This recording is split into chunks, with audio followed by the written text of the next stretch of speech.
Hello, everybody, and good afternoon. Thank you so much for joining us today for this live webinar on the Colorado Health Foundation's new nonprofit sabbatical program. My name is Taryn Fort, and I'm the Senior Director of Communications here at the Colorado Health Foundation. I've had the honor of developing this new sabbatical program alongside many others here at the Foundation, and I'll be leading our webinar today. We're going to be joined later on the webinar by two individuals who represent our technical assistance team for the program, Brian Kellaway from the Nonprofit Finance Fund and Carolyn Love from Kibaya Consulting.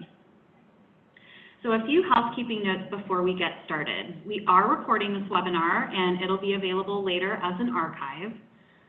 We're going to try and get through all of our slides today in the next 25 minutes or so, and then we're going to be opening up for Q&A. Right now, all of you should be on mute. So we'd like to ask that you communicate and send any questions to us using the Q&A function that you should be seeing on the bottom of your screen. So as you develop a question while you're listening to the presentation, or if you already have questions for us, go ahead and send them to us using that functionality, and we'll compile a set of questions to answer during the final portion of the webinar. We're also going to be developing a formal FAQ after the webinar concludes, and we'll share that out via email and post it on our website. So with that, let's go ahead and get started. I think it goes without saying that we are more than excited here at the Foundation to be launching this new nonprofit sabbatical program. The idea was actually incepted by our CEO, Karen McNeil-Miller, who I suspect may be listening in with us today. Karen's vision for the program was actually prompted by a staff request to participate in a sabbatical program outside of this one, and it really inspired her to think about how we could create something similar exclusively for the nonprofit sector. And the idea stuck. So we have found ourselves spending the last year or so scoping and researching how to implement this program. We've had a lot of really tremendous insights from other foundations who are leading successful sabbatical efforts, and we've even heard from some folks like you who are potential applicants through different testing and listening opportunities. So here's the gist. This program has two primary goals. First, we want to recognize and reward long-term and respected nonprofit leaders in Colorado by giving them an opportunity to step away and rejuvenate themselves through a sabbatical. We know that successfully leading a nonprofit in today's world takes endless dedication and time, and that nonprofit leaders are often so committed to their missions that they rarely take time away to re-energize. This program really tries to address that challenge. The second goal centers on this idea of us wanting to strengthen the overall recipient organization in a couple of different ways. The program gives other internal leaders an opportunity to step forward, learn, and strengthen the overall leadership bench within their organization during the sabbatical. And we also want the entire staff to benefit from capacity building that they're needing or desiring. And we will be awarding 2 sabbatical grants in 2020. So let's review the overall program, which features 3 core areas. The first area is, of course, the sabbatical itself. It's really an opportunity for the grantee executive to take a hiatus for activities of their choice for 3 to 4 months. Applicants can apply for up to $20,000 for sabbatical activities and for between $25,000 to $50,000 to subsidize salary and benefits for the executive director during the sabbatical period. And of course, that's dependent on current salary. The sabbatical itself must be taken within 18 months of receipt of the grant.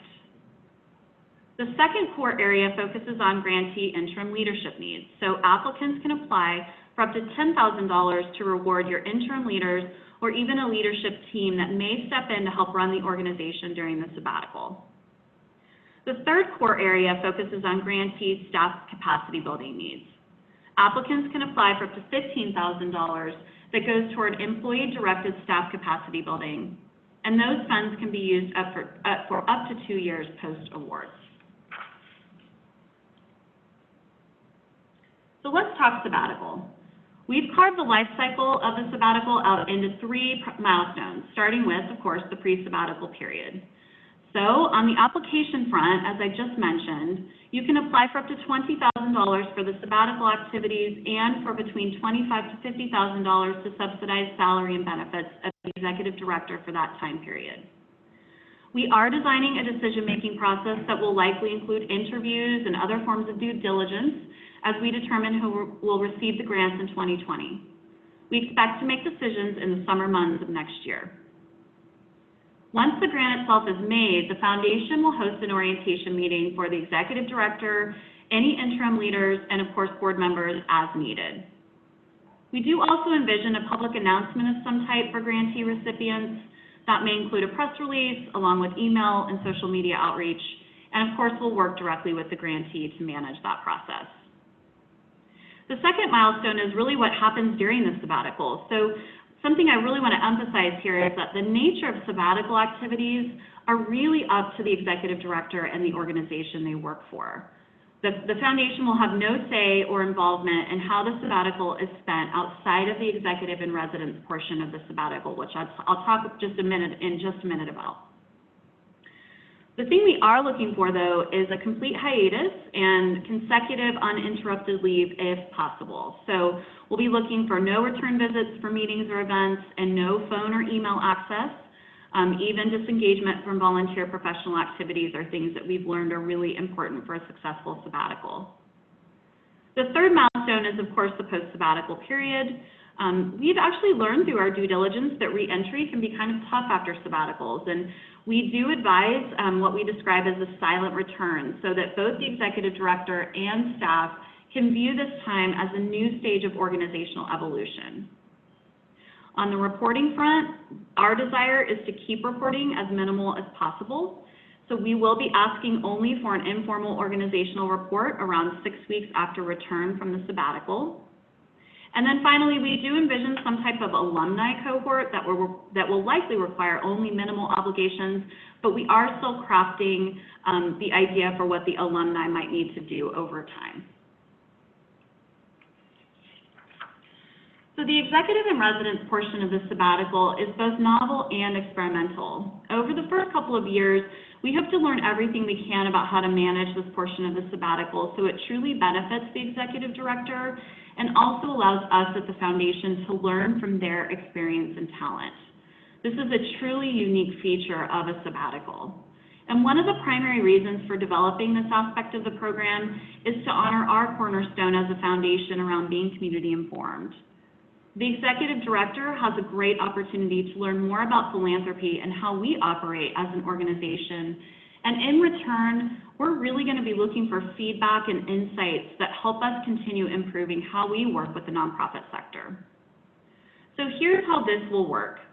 This portion of the sabbatical will be 1 month long or 4 weeks in duration. We do expect that it will probably occur timing-wise at either the front or back end of the sabbatical period, which again is 3 to 4 months. And we will work exclusively with the executive director in a co-creation fashion to determine an approach for this time period that's mutually beneficial. In fact, our CEO, Karen, will likely manage this portion of the sabbatical herself. The idea and vision is that she, together with the executive director, will create a scope for how that time will be spent with us here at the foundation.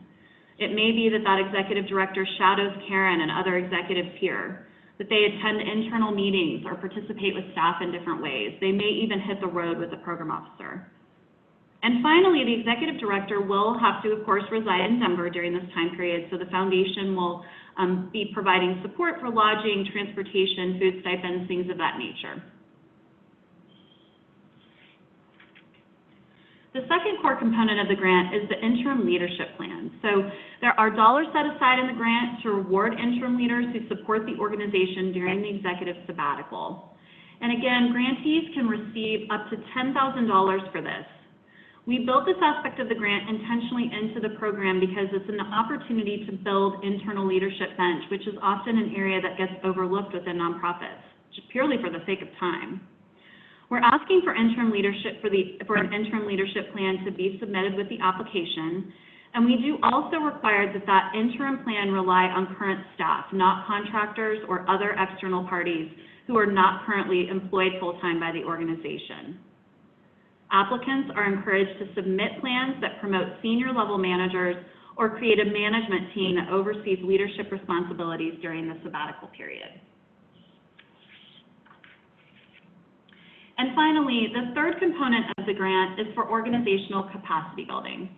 As I mentioned earlier, there are up to $15,000 allocated for staff capacity building needs, and the recipient will have up to 2 years post-award to use those funds.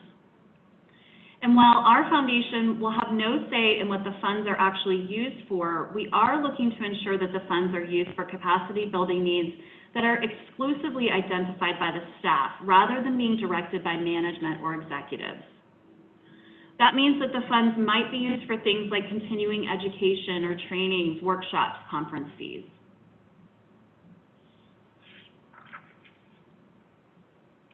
There are 2 areas of eligibility that applicants must meet: individual eligibility for the executive director and then that of the organization. So in terms of the executive director requirements, applicants must be a nonprofit executive director, CEO, or tribal administrator here in Colorado. We're looking for folks who are known as outstanding and respected leaders with records of community contribution. Applicants must have served at least 5 years in their current executive role and have 7+ years experience in an executive leadership role within the nonprofit sector. We're looking for individuals who are currently a full-time employee and resident of Colorado, and of course have a commitment to remaining in their current position at the organization they currently serve for at least 3 years after the sabbatical. We want to have assurance of organizational board approval, a sustainable interim leadership and operations plan for the applicant's organization. And finally, applicants should have willingness to serve in the 1-month executive and residence placement here at the foundation, and also have willingness to participate in any programmatic alumni activities.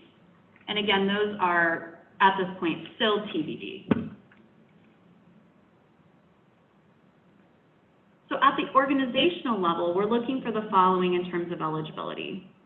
Applicants should, of course, be located here in Colorado and be providing services and/or programming that bring health and reach for all Coloradans. Applicants should be operating as a public charity under IRS Code 501c3. So this does mean that we will not be funding 501c4s through this particular program. Applicants should have evidence of guaranteed maintenance and sustainability of regular operations during the sabbatical, as well as a demonstrated need for financial assistance during the executive director's absence, and a demonstrated need for and commitment to supporting that organizational capacity building that is directed by your staff. We, of course, want organizations to guarantee that they'll be providing regular health and other benefits to the executive director during the sabbatical. And for this year, we are seeking applicants who have 5 or more full-time employees who are staffed at the organization. So let's talk for a moment about the actual grant requirements. In terms of grant payment and tax implications, we will make a grant payment for the sabbatical program to the recipient organization. The executive will not receive the grant directly. We do recommend that the grantee organization and its executives seek professional business and individual tax advice prior to applying for this grant. And in terms of expense tracking, the foundation does not require itemized receipts from the grantee, but we do recommend that expenses be tracked consistent with the program budget line items. And finally, in terms of expenditures, we require that every grantee recipient report on the actual financial expenditures of the grant as compared to the line items in the budget. And that can likely be a part of that informal report that we received 6 weeks after the sabbatical.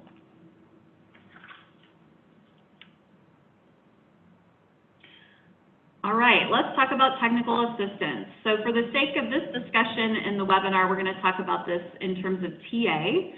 And we have established a TA team to support both applicants and grantees for this program. This is an approach that we've learned is a really critical aspect of other successful sabbatical programs. And so we've spent a lot of time identifying and building a team who brings different types of expertise and coaching skills to support our applicants and grantees of this program. And before I turn it over to Brian from the Nonprofit Finance Fund, I want to note one thing that is pretty important. If you are a grant recipient for this program, eventually, you will not have a program officer assigned to you like you might with a traditional grant. Instead, you will work directly with our TA team and/or myself here at the foundation. So with that, I'm going to go ahead and turn this over to Brian to talk about our technical assistance approach. To achieve the type of impact that the foundation is hoping to achieve with individual executives within the nonprofit sector in Colorado, as well as with their organizations, it's critical that we're available to provide the type of TA that will allow the sabbatical program to be successful and will reduce any burden on individual organizations during any component of the program. The program will provide access to technical assistance and coaching support, both from Nonprofit Finance Fund as well as our colleagues at Cabaya Consulting, that will focus on meeting the unique needs of your organization. And we're structuring the TA to offer a variety of supports throughout the program, which begins with the application process itself, in which we are already in the midst of. During this application period, we're available to respond to any general questions or concerns that you or your organization might have regarding the program. We can also help you in navigating questions around the eligibility for participation, either for the individual executive or the organization itself. We are available to provide feedback and insight into the details that you're incorporating into your application during the process, and also to help you in engaging key stakeholders within your organization, particularly board members, to solicit the type of buy-in that's necessary to move this work forward. Once recipients have been selected, we will be moving and shifting our technical assistance to advise and support organizations during an orientation for the sabbatical recipients. This includes providing a baseline assessment, some of which will be financial in nature, so that organizations have a clear understanding of the current financial health of the organization moving into the sabbatical period. We'll also be helping leaders begin to explore and develop an outline and a timeline for the sabbatical program, which can be utilized to continue to communicate with your team as you begin to mobilize and prepare for the sabbatical itself. And to support this, we'll be offering frameworks which should help to assess your organizational strengths and needs and potentially resources as it pertains to your systems and structures, taking a look at existing partnerships and collaborations that you're continuing to manage, and with a specific focus on your people, the most critical asset that your organization holds. Managing the transition points within this project and during this program will be critically important, and so we want to be sure that we're offering technical assistance during that exit and also re-entry period for sabbatical recipients. This includes supporting the transfer of information from current executives to your interim teams, and the reverse upon completion of the sabbatical, ensuring that we are making the implicit explicit and keeping the information and communication lines open as we're establishing what the structures will look like during the period in which the executive will be on sabbatical. To support organizations when executives have stepped away, we'll be continuing to engage with interim leadership teams throughout the sabbatical period. This will be done through regular check-ins where we'll be available to provide coaching support and thought partnership around any questions that are arising as your interim team is taking ownership of the work, specifically focusing on strategies for managing and monitoring the organization during the sabbatical. We'll also be supporting continued and open communications with your key stakeholders, which may include staff or board, and certainly your funders as well. So while our team at Nonprofit Finance Fund enters this work through the lens of finance, it's important that we're also bringing in the type of expertise and insight that provides a broader range of organizational support for individuals and for organizations. And that's our team from Cabaya Consulting. So at this point, I'll hand it over to my colleague, Carolyn, who can speak a little bit more about their work and the type of support that Cabaya can offer your organization. Good afternoon. I have 3 points to share with you that will help you put me and my role into the proper context. First, think of me as your thought partner as you're applying for the program, or you're thinking about your capacity building, or your reentry into the organization if you're selected in the program. Secondly, I served as an executive director for 13 years and understand the nuances of nonprofit governance and leadership. And then when you think about coaching, coaching is a highly personal sort of relationship. And here's a sample of a question if I'm involved with you as you think about the application process. So here's a question to put into context for you what a coaching question may sound like. What are your personal learning goals? Things you're curious about that you'd like to learn more about that will help you become a bigger human being. As your thought partner, I will be walking with you along this journey to help you think through how you would like to use this program for your own personal development.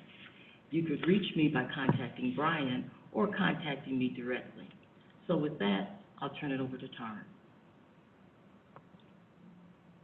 Thanks so much, Carolyn and Brian. So we've gotten questions already about how this program might intersect with other funding that we offer here at the Foundation. I do want to make the point that this is not a traditional grant-making program, but we do recognize that you may already be engaged with us as a grantee or a current applicant. So if you have a grant now or have recently applied for funding, we ask only that you give a heads up to your assigned program officer about your interest in this program. Then you can assume working directly with our TA team as needed. I also want to note that your current grant and application status will not affect your chances to receive funding for this program. A few final facts I want to note before we turn it over to Q&A. So the application for the sabbatical program is open currently and will remain open until March 31st, 2020. There is a PDF of the application available at coloradohealth.org, and all of the information that I've gone over today is also available on our website. Technical assistance is available now for application support, as Brian and Carolyn referred to, via email or phone. And Brian's contact information is listed here. You can also find this information on our website at coloradohealth.org.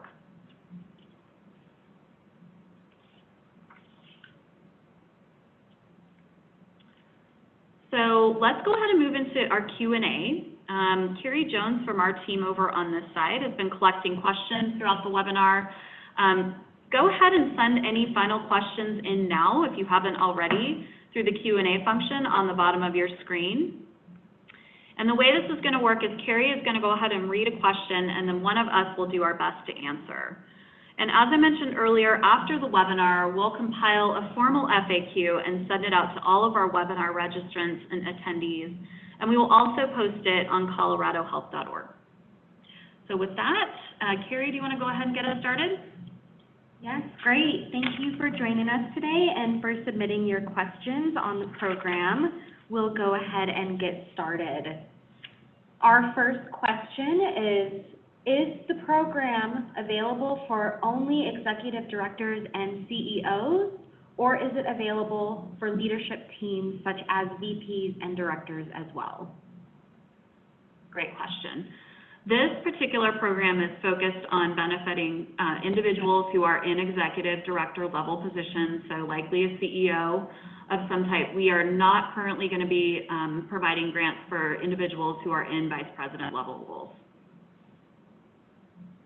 Great, thank you. And for our next question, does the sabbatical require stepping down from unpaid elected positions such as a board of education?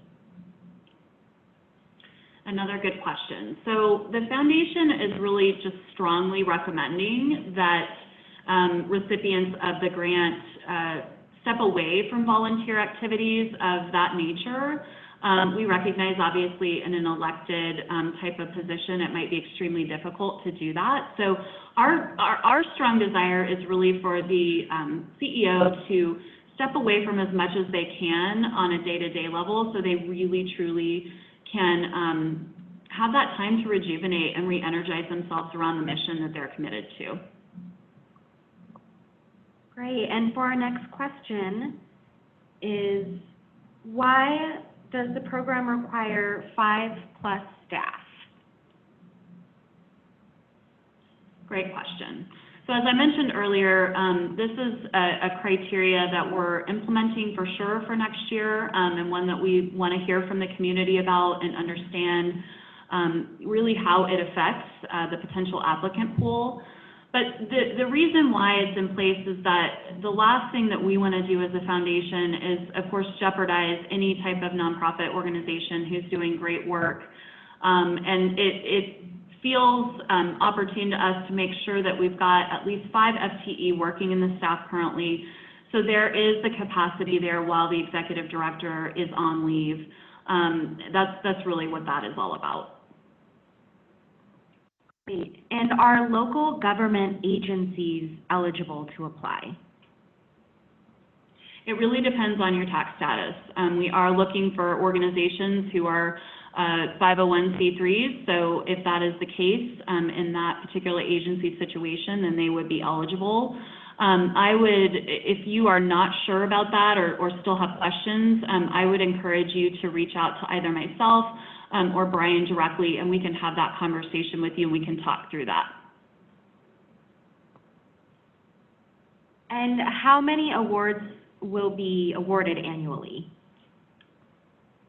In 2020, we're for sure going to be awarding 2 sabbaticals. The foundation's desire is to ramp that up over time, but of course we're not entirely sure what that's going to look like. So next year we'll definitely be making 2 sabbatical awards. So upon the award, the executive director has 18 months to take the sabbatical. Does this mean that the awardee can schedule the sabbatical at the end of the 18-month period or during? Yeah, I mean, they can take the sabbatical during that period of time, whatever works best for them. What we've learned through a lot of our engagement with other foundations who have similar sabbatical programs is that it's not normal and fairly unlikely for an executive director to take it at the beginning of the 18-month period. Just because they often need time to prepare the organizations and their interim leadership teams.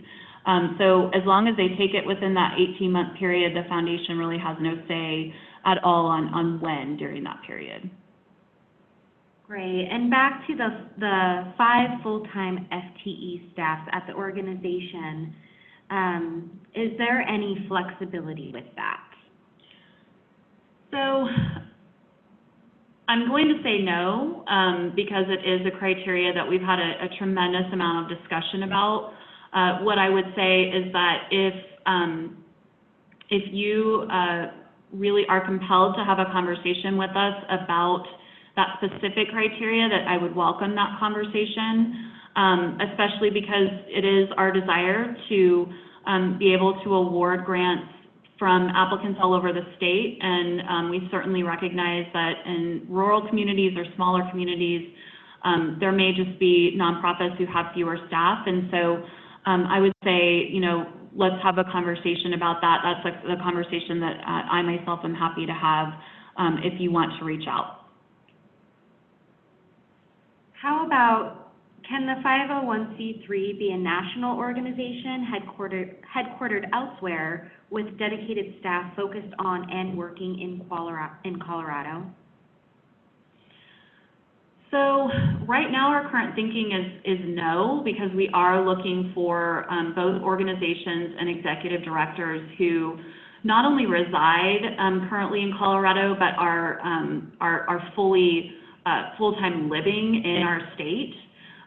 If there are some odd discrepancies with that, or you have, an executive director who lives here, but you're nationally headquartered, I would say let's have a conversation about that. But the criteria are pretty firm in that we are looking for organizations and their executive directors who are living here in Colorado full-time.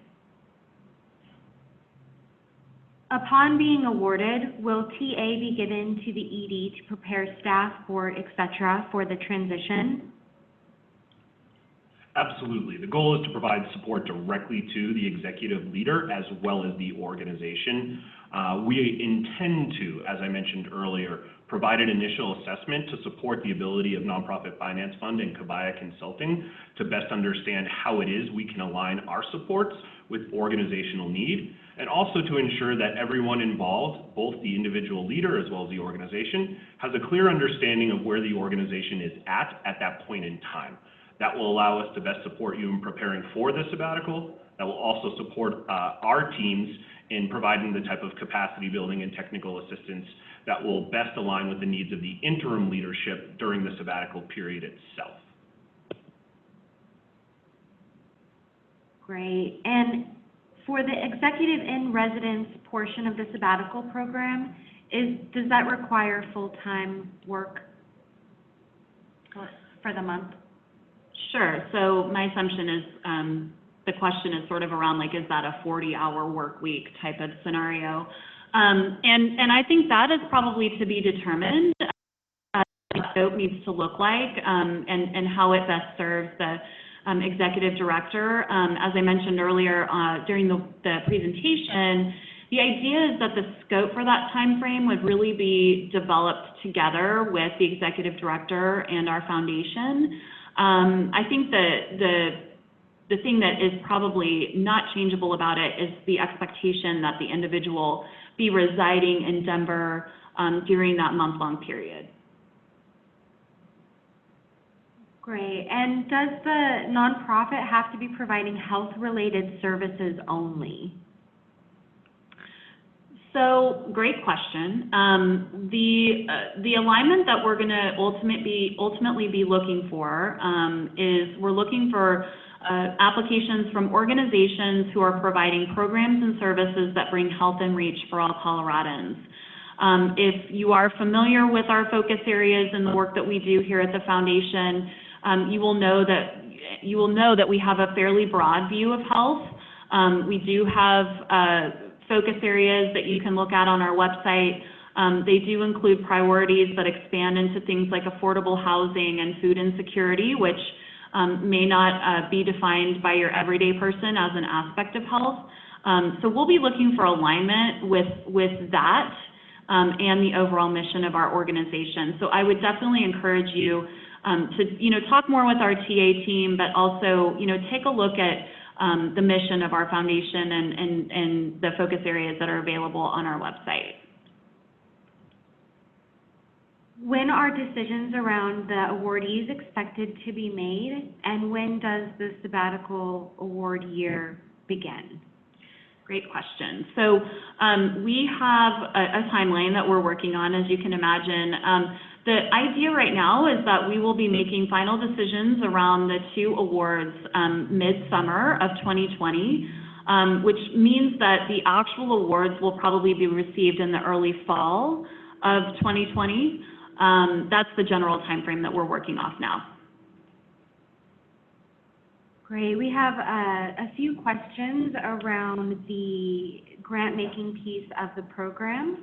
How do you determine how much funding the organization will receive while the ED is on sabbatical, as well as is the ED paid during the sabbatical, and how is that determined? Both good questions. So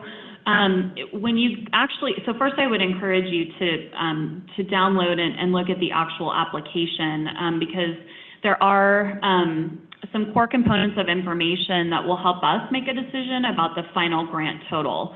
But there are essentially 3 core areas that you will be able to apply for certain amounts of funding, or up to amounts of funding, if you will. The first is around the actual sabbatical itself. So there is, actually, let me just make sure I have the right information here in front of me about numbers. So for the actual sabbatical itself, applicants can apply for up to $20,000 for sabbatical activities. And again, those activities are really up to the executive director. We already have gotten some questions about what activities might look like. Our foundation will have no sort of say or input on those activities, but it can be everything from, taking some time for professional development to going to climb Mount Kilimanjaro. So there is some, thinking that needs to be put into what you want to request when it comes to the sabbatical activities. And then to address the second question around salary, there is an opportunity for the organization to apply for between $25,000 to $50,000 that does subsidize the salary and benefits of that executive director while they're on the sabbatical, and that is dependent on the current salary. So applicants will be submitting that information in their application. And then the second area of the application is for the grantee interim leadership needs. You can apply for up to $10,000 that would allow you to reward your interim leaders. And that's really, again, up to the organization to make a determination within that amount of money. And then the third area, again, is for grantee staff capacity building needs. You are able to apply for up to $15,000 that goes toward any employee-directed staff capacity building. And those funds can be used for up to 2 years post-award, so they don't have to be used discretely during the sabbatical period, that 18-month period. Is the sabbatical portion of the program limited to 3 to 4 months, or can it be longer? Can the ED work part-time after the first 3 to 4 months? Great question. The total, I guess the total length of the sabbatical would be 4 months. It is really dependent on what the executive in residence portion ends up looking like, but the sabbatical itself can be either 3 or 4, and 4 would be the max. So we are not going to be allowing part-time work at this point within the sabbatical period. We're really looking for everything to take place within that 3 to 4 month period. And when considering activities for EDs during the sabbatical period, should expenses only be tied to the ED, or could a family activity such as traveling during the summer also be covered? So if it's a part of the sabbatical activity itself, it should ideally be recorded. I think that if it is with family-related activities, I think we would want to understand more about how that fits in as a part of the actual sabbatical activities themselves before we could make a determination or give more feedback on that. I will say it's probably feasible that we will likely get applicants who decide they want to spend 3 months of their sabbatical traveling. Can the ED be in contact with their organization during the executive in residence portion? I think that that's probably feasible. We are really just urging and highly recommending that the executive director disengage as much as they can from their professional day-to-day work activities in terms of the job that they're fully employed with. We understand completely, for sure, if there's an executive director who is currently working in Denver, it's entirely possible that you may come into contact with the organization you work for while you are here at the Colorado Health Foundation. What are the selection criteria, and where can I find them? So we encourage you to visit the website, coloradohealth.org, and not only download the actual application, it's available as a PDF, but take a look at the eligibility requirements, which are listed on our website as well. Those are the criteria that we are going to be making decisions about, and they are the same criteria that I've covered throughout this webinar. Will the Colorado Health Foundation be awarding these grants beyond 2020? Yeah, the vision and idea is that this is a long-term program that we're committed to here at the foundation. So as of right now, the idea is, yes, we will be continuing this program over time. That is all the questions that we've received so far. We have just a little bit of time, so if you have any more questions, please feel free to submit those via the Q&A function. I'll give it just a few moments for folks to go ahead and submit those. And this is Taryn again. I'm just going to go ahead and close this out while we're waiting for any additional questions. One thing I wanted to note is that on a few occasions during the Q&A period, I referred folks to get into contact with myself. And what we'll do after we wrap up this webinar is make sure that everyone receives an email, not just with information from the webinar, but also that contact information. I would, though, highly encourage you, no matter what your question is, to first go ahead and contact Brian, since he is that primary point of contact and our intermediary for the program, and we will do our very, very best to answer any questions and provide the support that everyone needs to get their questions answered.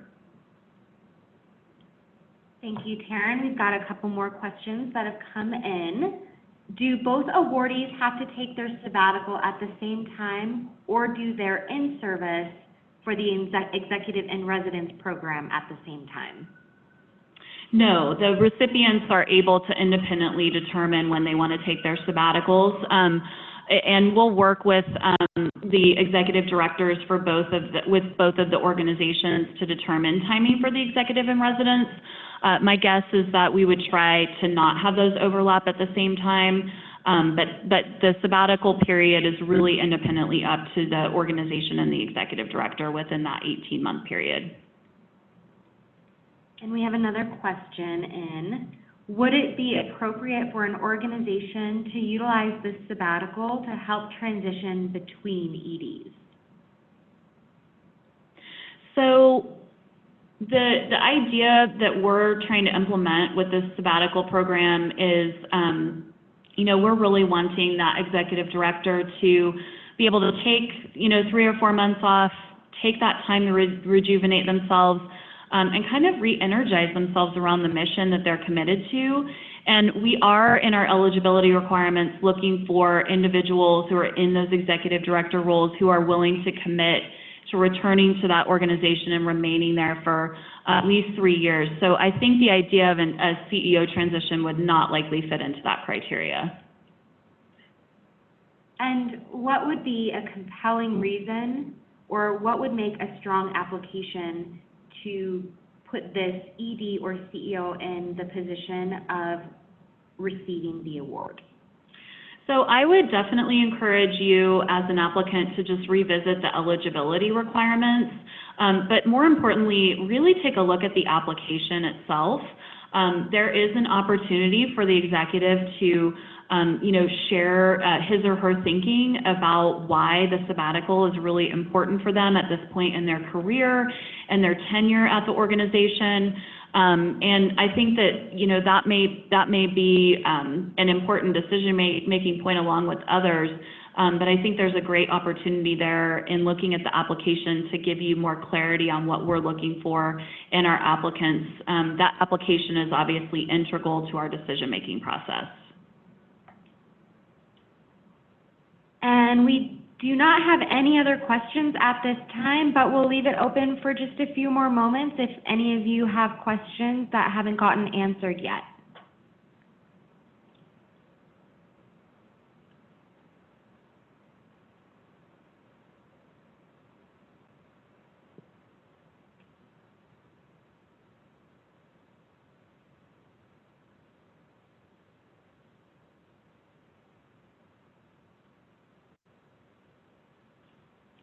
All right, well, that concludes the Q&A portion of our webinar. Thank you so much for joining us today. As a reminder, this webinar will be listed on our website as soon as this afternoon, as well as other resources for you to visit. And please be in contact with Brian should any questions come up about the program. Thank you so much. Have a good day.